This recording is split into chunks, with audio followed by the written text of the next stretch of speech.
जय श्री कृष्णा दोस्तों, स्वागत है आप सबका मेरे चैनल गीता ज्ञान 3.0 में। दोस्तों, आज फिर से हाजिर हूँ महाभारत की एक रोचक प्रसंग को लेकर।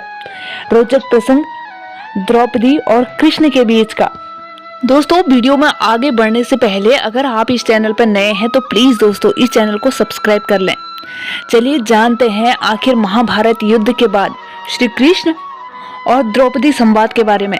महाभारत का युद्ध खत्म होने के बाद चारों तरफ केवल शांति ही शांति थी और पांडवों को जीत के बाद भी हार का एहसास हो गया था।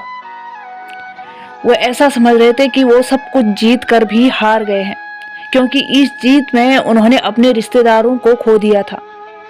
भगवान श्री कृष्ण ने द्रौपदी से बातचीत के दौरान इन सभी चीजों को महाभारत युद्ध का जिम्मेदार बताया। महाभारत के युद्ध ने द्रौपदी को पूरी तरह से तोड़ दिया था। थकी हारी निराश द्रौपदी अपने महल में बैठी शून्य की ओर निहार रही थी। अचानक श्री कृष्ण वहां आ गए। कृष्ण को देखते ही द्रौपदी उनसे लिपट गई और रोने लगी। कृष्ण ने उनके सिर को सहलाया और रोने दिया। थोड़ी देर बाद पास में द्रौपदी को बैठाया।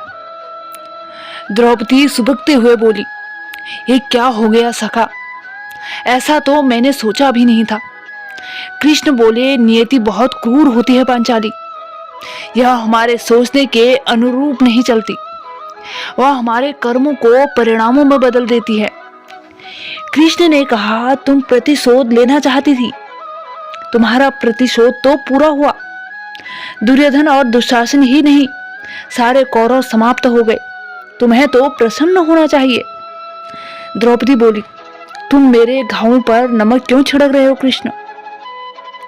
कृष्ण बोले, मैं तो तुम्हें वास्तविकता से अवगत कराने आया हूं।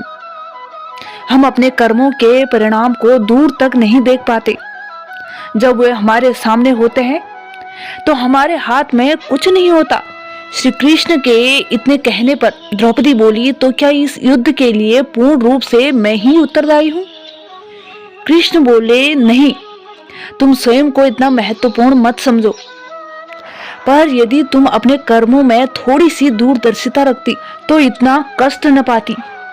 द्रौपदी ने पूछा, मैं क्या कर सकती थी? तुम ही मुझे बताओ कृष्ण। श्री कृष्ण बोले, बहुत कुछ कर सकती थी तुम। जब तुम्हारा स्वयंवर हुआ तब तुम कर्ण को अपमानित नहीं करती, उसे प्रतियोगिता में भाग लेने देती।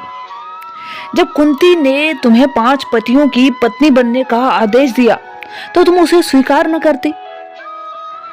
तुमने अपने महल में दुर्योधन को अंधे का पुत्र अंधा कहकर अपमानित किया तो तुम्हारा चीर हरण हो गया। तुम यह सब न करती तो परिस्थिति कुछ और ही होती। द्रौपदी, हमारे शब्द ही हमारे कर्म होते हैं। शब्दों का प्रयोग सोच समझकर करना चाहिए।